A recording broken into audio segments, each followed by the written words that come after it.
Pasta தான் செய்ய போகிறோம். வாங்க எப்படி செய்யலாம்ன்றதை பார்க்கலாம். அதுக்கு முன்னாடி நீங்கள் எங்கள் சேனலை புதுசாக பார்க்குறீங்கன்னா எங்கள் சேனல் வந்து சப்ஸ்கிரைப் பண்ணிட்டு பாருங்கள். ஆளுங்கிற பெல் பட்டனையும் கிளிக் பண்ணிட்டு பாருங்கள் ஃப்ரெண்ட்ஸ். எங்களோட வீடியோ பிடிச்சிருந்தா லைக் பண்ணுங்கள், ஷேர் பண்ணுங்கள், சப்ஸ்கிரைப் பண்ணுங்கள் ஃப்ரெண்ட்ஸ். தேங்க்யூ. வெங்காயம் கட் பண்ணி வச்சாச்சு. அடுத்து கேரட்டு பொடி பொடியாக கட் பண்ணி வச்சாச்சு. வெள்ளைப்பூடு பொடி பொடியாக கட் பண்ணி வச்சாச்சு. காஞ்ச மிளகா, பச்சை மிளகா, பாஸ்தா, அவ்வளோதான். இப்போ வந்து பாஸ்தா வந்து வேக வைக்க போகிறோம். அதுக்கு வந்து நம்ம வந்து ஃபஸ்ட்டு உப்பு போட்டுக்கலாம்.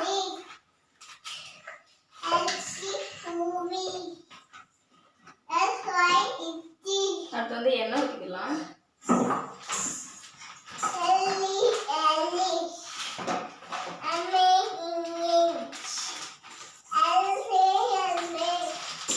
இப்போ வந்து இந்த பாஸ்தா வந்து போட்டுக்கலாம்.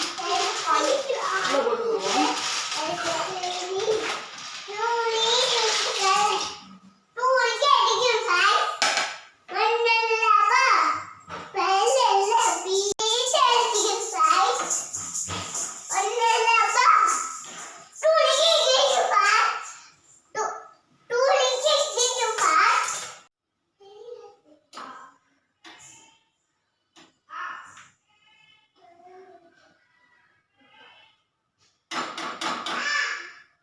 இப்போ வந்து பாஸ்தா வந்து நல்லா வெந்துருச்சு.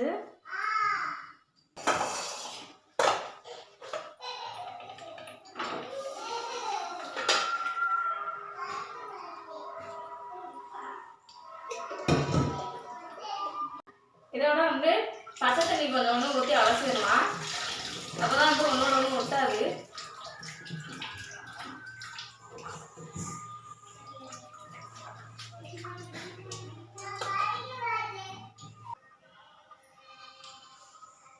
எண்ணெய் ஊற்றிக்கலாம்.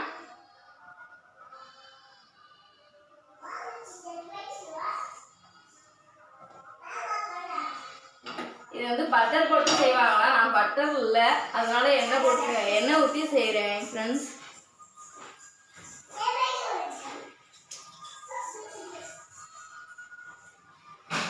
அது வந்து வெள்ளைப்பூடு போட்டுக்கலாம்.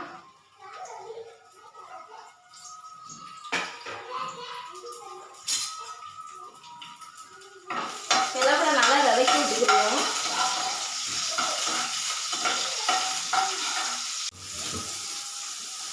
வெங்காயம் போட்டுக்கலாம்.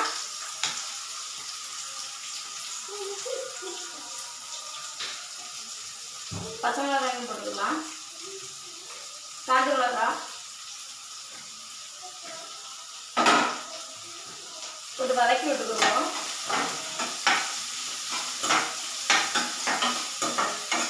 பாஸ்தா பார்க்கல அழகா இருக்குமா?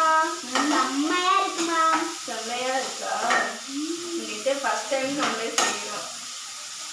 எப்படி வருதுன்னு ட்ரை பண்ணி பார்க்கலாம்.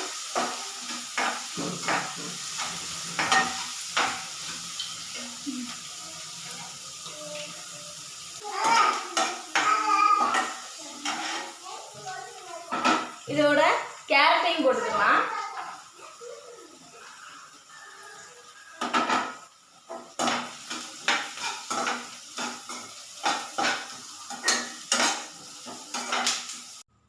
இது வந்து சோயா சாஸ் 1 டீஸ்பூனும், சில்லி சாஸ் 1 டீஸ்பூனு,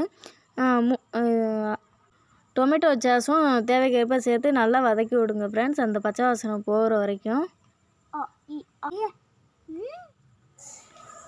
இதில் வந்து இப்போ உப்பு இருக்கான்னு செக் பண்ணி பார்த்துக்குவோம்.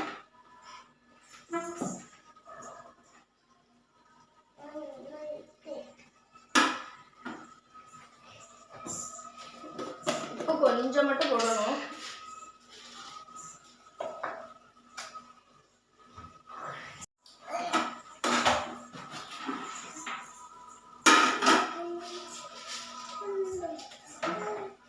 லைட்டாக உப்பு போட்டுக்கிறேன்.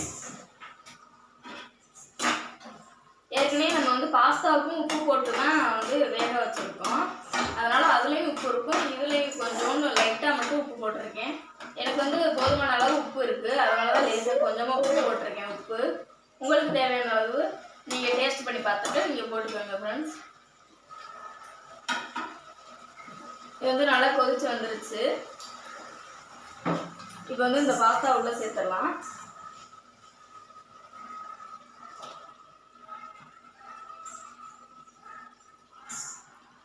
இதில் கிளறி கொடுத்துட்டு கொஞ்ச நேரம் அப்படியே விட்டுருவோம். அதெல்லாம் மசாலா எல்லாமே நம்ம போட்டது எல்லாமே இதில் செட் ஆகிக்கிறட்டும். அதுக்கப்புறமா அடுப்பை ஆஃப் பண்ணிக்கலாம்.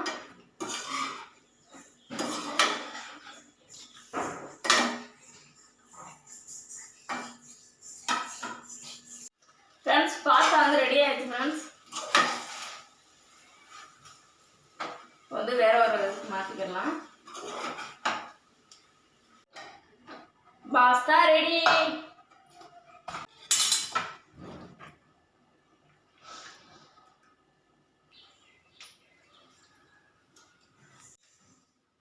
பாஸ்தா ரெடி ஆயிடுச்சு ஃப்ரெண்ட்ஸ். நீங்களும் வாங்க சாப்பிட்லாம். நம்ம குழந்தைங்கள்ட்ட போய் கொடுக்கலாம். இப்போ எப்படி இருக்குன்னு பார்த்து டேஸ்ட் பண்ணி சொல்லுவாங்க. சூப்பராக இருக்கு. சூப்பராக இருக்கு. நீங்களும் இதே மாதிரி உங்கள் குழந்தைகளுக்கு செஞ்சு கொடுங்க ஃப்ரெண்ட்ஸ். எங்களோட வீடியோ பிடிச்சிருந்தா லைக் பண்ணுங்கள், ஷேர் பண்ணுங்கள், சப்ஸ்கிரைப் பண்ண மறந்துடாதீங்க ஃப்ரெண்ட்ஸ்.